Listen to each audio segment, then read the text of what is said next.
The Lord be with you. A reading from the Holy Gospel according to Mark. When Jesus had crossed in the boat to the other side, a large crowd gathered round him, and he stayed by the lakeside. Then one of the synagogue officials came up, Jairus by name, and seeing him, fell at his feet and pleaded with him earnestly, saying, "My little daughter is desperately sick. Do come and lay your hands on her and make her better and save her life." Jesus went with him, and a large crowd followed him. They were pressing all round him. Now there was a woman who had suffered from a haemorrhage for 12 years. After long and painful treatment under various doctors, she had spent all she had without being any the better for it. In fact, she was getting worse.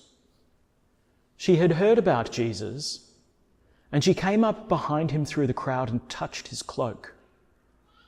"If I can touch even his clothes," she had told herself, "I shall be well again." And the source of the bleeding dried up instantly, and she felt in herself that she was cured of her complaint.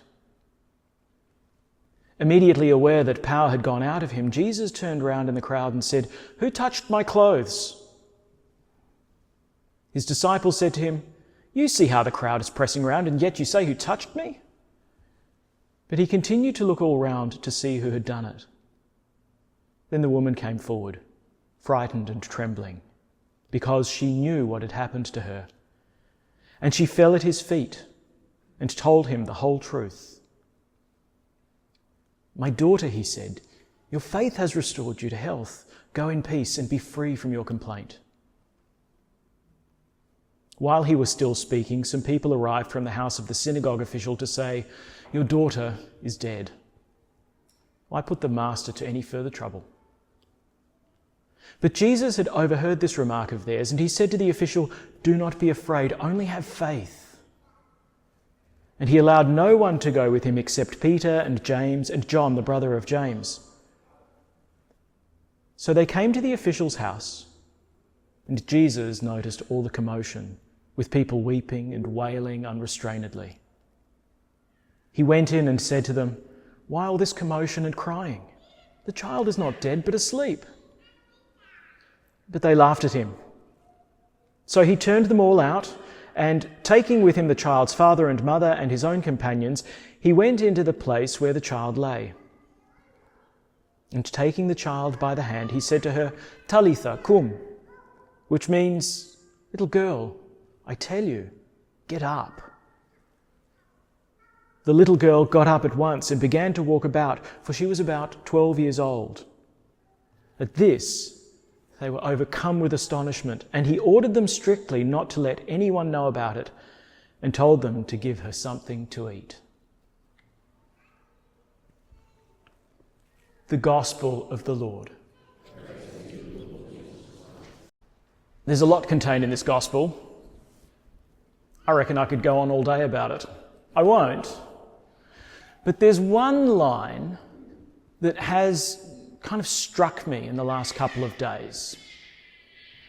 There's this moment when Jesus, having been touched by this woman, that he feels the power go out of him, and then he turns around and says, "Who touched me?" Now, firstly, this phenomenon of Jesus feeling this power going out of him gives us a sense of who Jesus exactly is. He is the source of this power. He is the one who is able to bring this new life. We see this expressed in the way that he heals the woman with the bleeding. We see this expressed in the way in which he raises Jairus' daughter. He's the source of this power. But here's the moment. He turns around and he says, "Who touched me?" And the disciples have this rather kind of confused statement. "But look, Lord, you're surrounded by people right now. There's a crowd. We're all going to this girl's house to see what you're going to do. We've all been pressing up against you. But you ask who touched me." Someone touched him in a way that was different from anyone else. So let's put ourselves in this woman's shoes for a moment. Let's try and consider what her situation might have been like and what drove her to reach out to the Lord. Well, for starters, we hear that she's been suffering from this complaint for 12 years. 12 long years. And she's tried and tried and tried to solve her problem. Visiting all of the doctors, employing all of the remedies available to her. Not only has she not been cured, she's getting worse, and now she's also poor. She's tried everything. There's something particular about this complaint as well. She's experiencing this bleeding which touches her own identity. It's not just that she's got this medical problem, she's got this medical problem as a woman. A problem that is so deep, so intimate, so personal. This complaint will interrupt her relationships. Is she married? We don't know. This problem will interrupt her future. Can she have children? We don't know. But more than this, put yourself in her shoes. This is before we have feminine hygiene products. Can you imagine the embarrassment in being out and about in public? Of suddenly having this rather secret and personal problem exposed. You wouldn't want to go anywhere. But there's something even more. You see, when we read the Old Testament, there's a real sensitivity around bodily discharges. These kinds of discharges would make one ritually unclean. And so, as a consequence, you'd need to go through a process of purification in order to be able to be brought back into relationship with God, brought back into the synagogue, brought back into the temple. So much so that if you were ritually unclean, then when you came into contact with others, they were made ritually unclean, and everything you touched would be ritually unclean. We're starting to get the picture of a woman who has reached the end of her tether, the end of her strength. And maybe now we can start to see a little bit as to why she behaves the way that she does. She wants to come in contact with Jesus, but she knows she's not supposed to.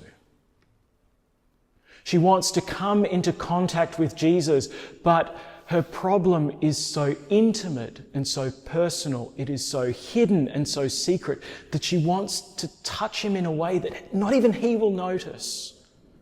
She comes to him from behind. Because what if he asks her what she really wants? It's almost too much to bear.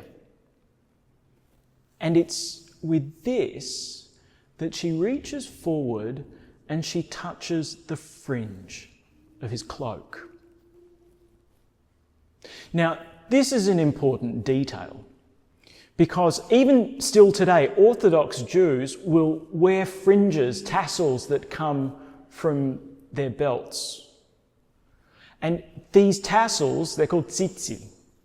They were worn as a reminder of the covenant. That you had this kind of physical expression that you belong to God, and because you belong to God, you follow his law, that you are faithful to him. Now, it seems as though this woman is reaching out and touching exactly those fringes. That in a way, she's kind of connecting herself to Jesus' connection with God. Master, you are the one who is faithful. You are the one who is in contact with the power of God. And if I can kind of plug into your friendship with God, I'll be healed. Where everything else has failed, I only need to touch the fringe. I only need to be plugged into God through Him. And then comes the moment. Who touched me? No wonder she's afraid.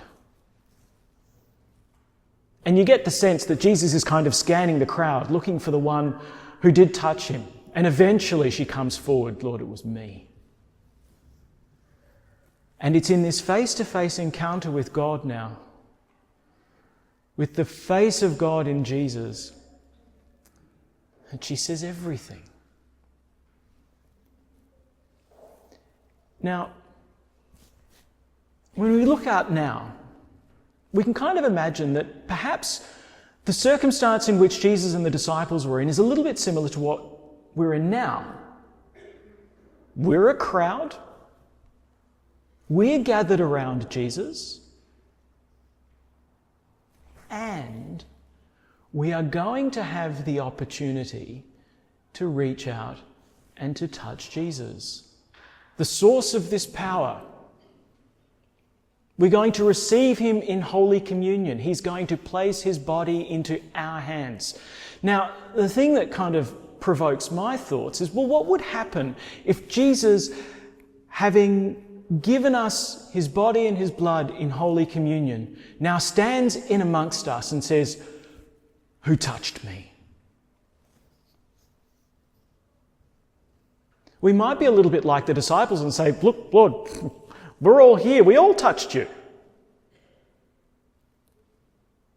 No, but did anyone touch me like this woman did? Did anyone come with such faith, with such hope, with such desire that that deepest wound would be healed? That the bleeding would be stopped?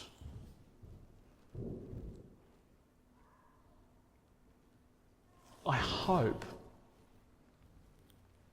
that especially at this Mass, if Jesus walked in and said, who touched me?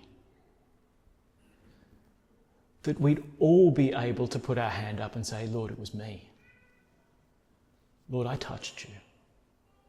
I touched you with this faith. I touched you with this hope. I touched you with this desire, knowing that you are the one who is the source of all power that can heal me, that can make me whole, that can restore me to my family, to my friends, that can restore me to my God. Lord, I touched you.